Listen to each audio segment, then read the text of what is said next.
Viva Voz, com Vera Magalhães.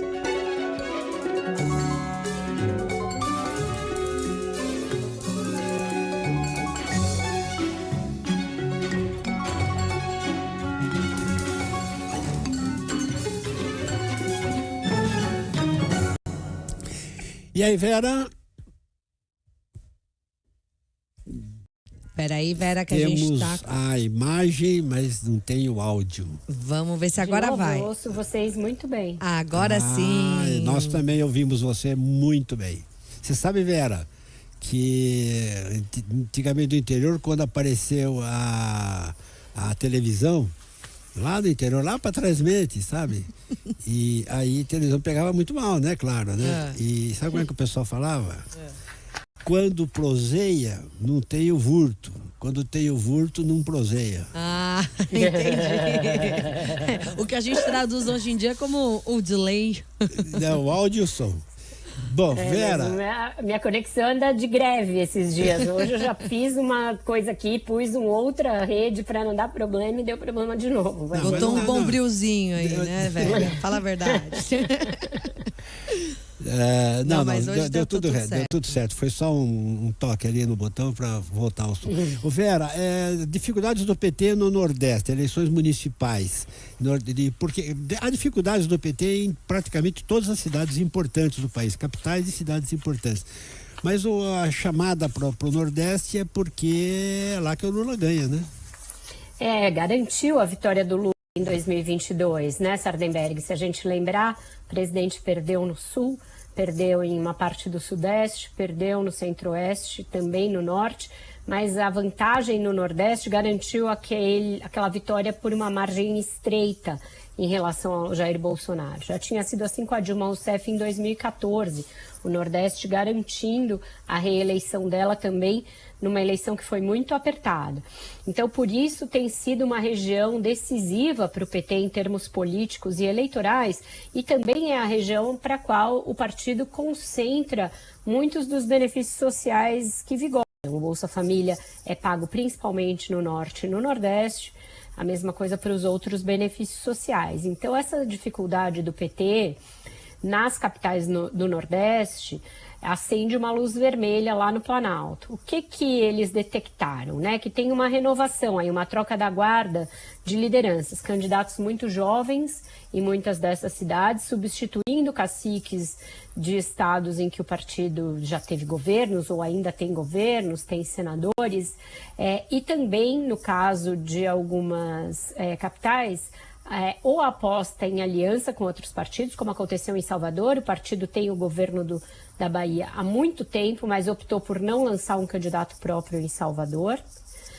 E no Ceará, o racha que houve com a família Ferreira, na família Ferreira Gomes, né? E aí ficou o Cid do lado do ministro Camilo Santana de um lado e o Ciro Gomes de outro, com o atual prefeito, levou a que o PT lançasse um candidato também muito jovem, ligado ao Camilo, mas que por enquanto não está indo bem na campanha. Então, o que a gente tem é um cenário em que nenhum candidato do PT lidera no Nordeste.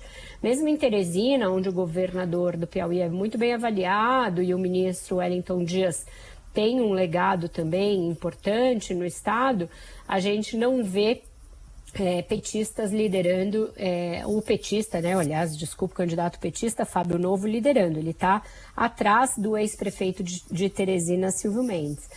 Então, isso está preocupando o partido. Eles vêm de uma última eleição municipal bastante traumática, em que o partido não elegeu nenhum prefeito de capital, e aí não só do Nordeste, no Brasil inteiro.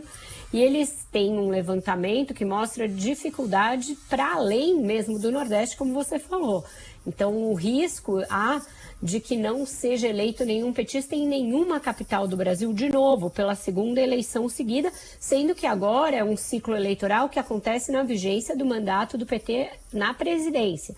Portanto, era a eleição em que eles esperavam dar uma volta por cima e fazer uma espécie de recall do Lula nos 2 primeiros anos, de como está o Lula, de como está a avaliação do presidente. Então, por isso tudo, esse cenário preocupa bastante e se soma uma preocupação que eu acho que eles subestimaram por muito tempo, mas que agora começa a cair uma ficha em relação às dificuldades do Guilherme Boulos aqui em São Paulo.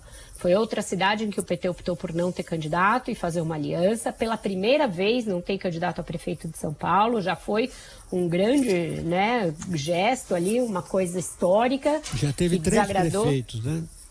Já teve 3 prefeitos diferentes, e é a primeira vez que não lança candidato. Isso desagradou uma ala, mas o Lula bancou essa opção pelo Guilherme Boulos, muito baseado no recall do Boulos em 2020, mas talvez sem se dar conta de que era uma eleição com outra característica, né?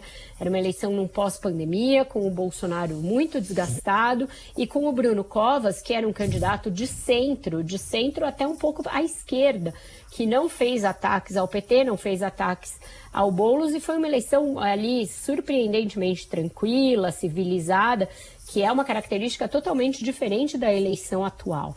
Então, o PT vai tendo dificuldades na sua estratégia eleitoral, assim como para o bolsonarismo também não está um passeio no bosque. Eles também estão enfrentando dificuldade na casa do Bolsonaro, ramagem que não decola. Aqui em São Paulo apostaram num apoio e estão em dúvida sobre se o prefeito Ricardo Nunes vai ao segundo turno, além de não ser o apoio dos sonhos do Bolsonaro, e isso rachou a direita. E em outras cidades, os bolsonaristas também tendo dificuldades. A exceção é justamente Fortaleza. Mas o que tem acontecido em Fortaleza? Tem acontecido que o capitão Wagner vai muito bem, tanto na eleição para prefeito quanto na eleição para governador, e depois, na reta final, o candidato ou do Camilo ou da família Gomes suplanta o candidato da direita. Isso tem acontecido em todas as eleições, muito na reta final. Então, diante desse quadro de dificuldade aí do petismo e da esquerda, quem se sobressai? Quem se sobressai no terreno da esquerda é o prefeito do Recife, João Campos, filho do Eduardo Campos, que tem aí um recorde de intenção de votos em todo o país, 76%, deve ser eleito no primeiro turno com o pé nas costas, e aí automaticamente já se cacifa como um nome nacional, um nome aí para a renovação da esquerda, que está muito carente de novos quadros, Sardenberg. É verdade. E o outro candidato com larga vantagem é o Eduardo Paes, né? Mas esse tá com ali a barba de molho, porque ele teve uma vantagem em 2018, que foi caindo, e ele perdeu a eleição para o Wilson Witzel. Então, desde esse episódio, que foi muito surpreendente, ninguém nem sabia falar o nome do Witzel, e ele venceu a eleição. Isso eleição para governador, né? Para governador em 2018, o Eduardo Paes evita cantar vitória antes da hora. Hoje, na minha coluna do Globo, em que eu aponto essas dificuldades do Lula e como ele está ali, parece estar descolado da realidade, porque está falando do consenso de Washington, da Vale Estatal, enquanto a caravana está passando, né, na eleição.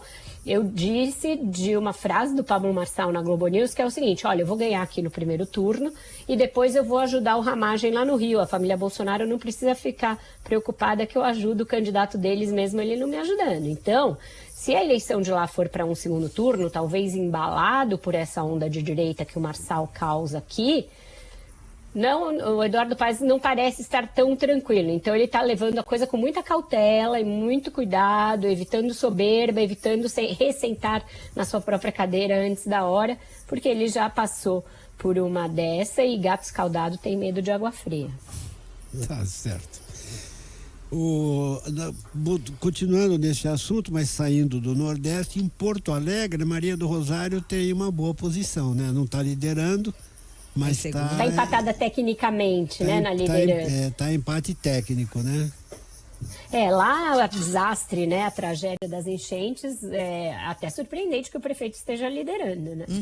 Diante do que aconteceu lá. Para mim foi uma surpresa, eu achava que ele enfrentaria uma eleição bem mais difícil diante do que a gente viu ali, aquela discussão sobre se houve manutenção ou não dos sistemas de escoamento da água, etc. E ela parece se beneficiar do fato de que o governo federal criou um ministério dedicado ao Rio Grande do Sul e repassou muito dinheiro. Então, uma disputa entre os dois, com essa possibilidade para ela e para o PT ir para o segundo turno, e aí a gente vê quem vai prevalecer no eventual segundo turno. Vera Magalhães, muitíssimo obrigado, Vera. E até amanhã e mais tarde no Ponto Final. Até. Combinado, até. Valeu, Vera.